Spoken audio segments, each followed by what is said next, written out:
recognizing me and giving me the opportunity to pass my condolences on the floor of the House. And first of all, Honourable Speaker, let me thank you for coming all the way to Siaya on Sunday during the funeral service of the General, plus many other colleagues of mine who joined us, including the leadership of the majority and the leadership of the minority.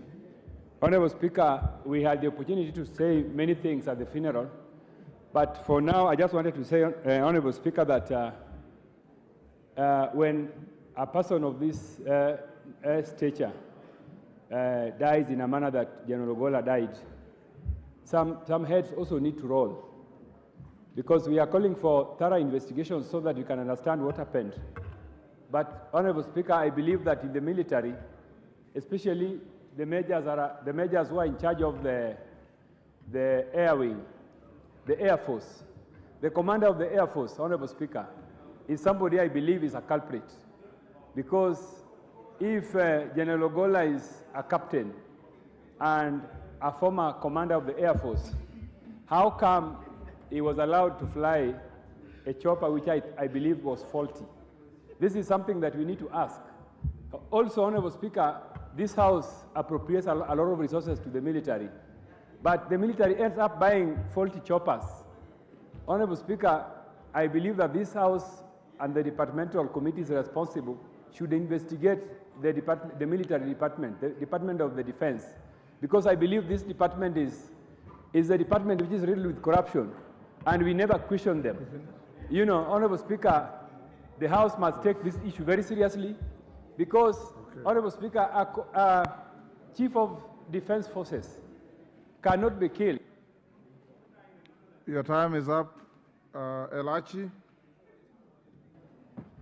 Thank you, Mr. Speaker. Mr. Speaker, I also rise to eulogize our fallen soldiers, and more importantly, to really send my condolences and prayers to Eileen and family and all the women who their husbands have fallen. Mr. Speaker, CDF Ogolla, I knew him when I became the majority whip in Senate. And at that time, he would come many times when we have guests from foreign countries who would meet at where our first father is lying, and we lay wreath together. But more importantly, after that, he was one simple man who would send you an SMS, who would tell you something, and if there's anything, he will even caution you and tell you, don't do this. And so, Mr. Speaker, as I really pray for his soul, and I know, and I want to plead with the people of the North Rift. You see, we talked here 2 days before that, Mr. Speaker. We had an adjournment of a motion. After that, we lose our best, goes down. And I think it is time you look at yourselves in the mirror and you go home and make peace and make that area work. We cannot say it is money. We cannot say it is anything, Mr. Speaker. They have CDF. They have money from counties. It cannot be. Cattle rustling is the one that can bring you riches. It cannot be. And so we cannot just sit here and laugh. There is need of many things to happen in that area, Mr. Speaker.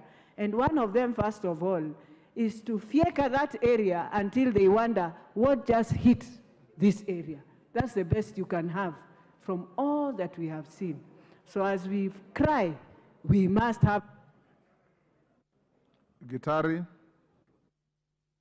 Honorable Gitari, Kirinyaga Central.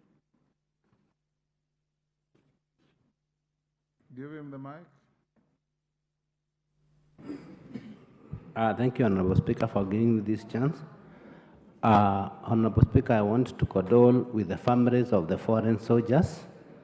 Honorable Speaker, I want to say that Kirinyaga Central was affected because John Kenyo Moredi hails from Kirinyaga Central and from a ward called Kanyekine. I also want to say that Rose Nyawera is a lady that I know very well, who before they relocated to Moya, their parents live in Kirinyaga Central. It's a lady who even worked in my office when I served in the 11th Parliament.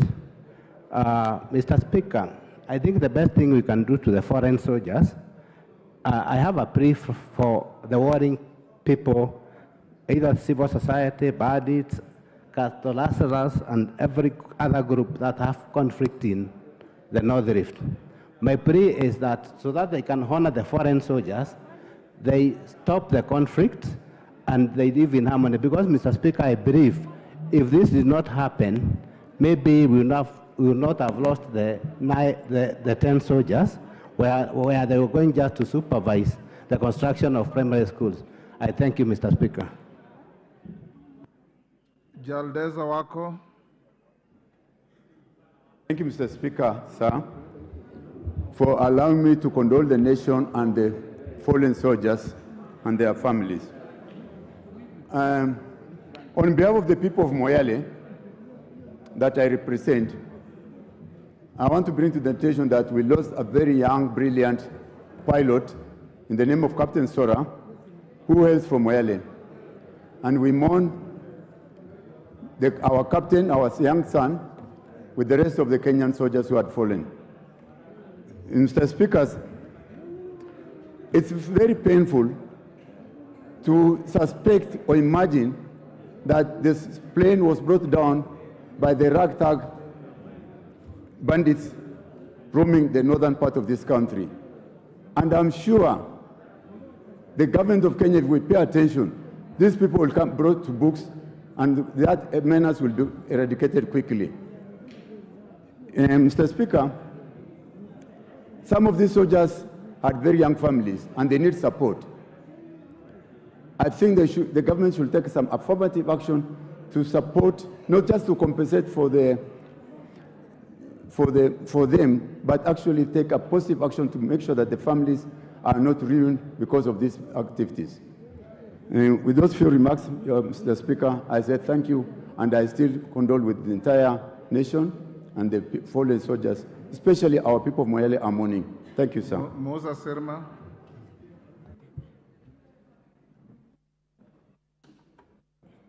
Thank you, Mr. Speaker, for giving me this opportunity to condole with the families of our late soldiers who just passed.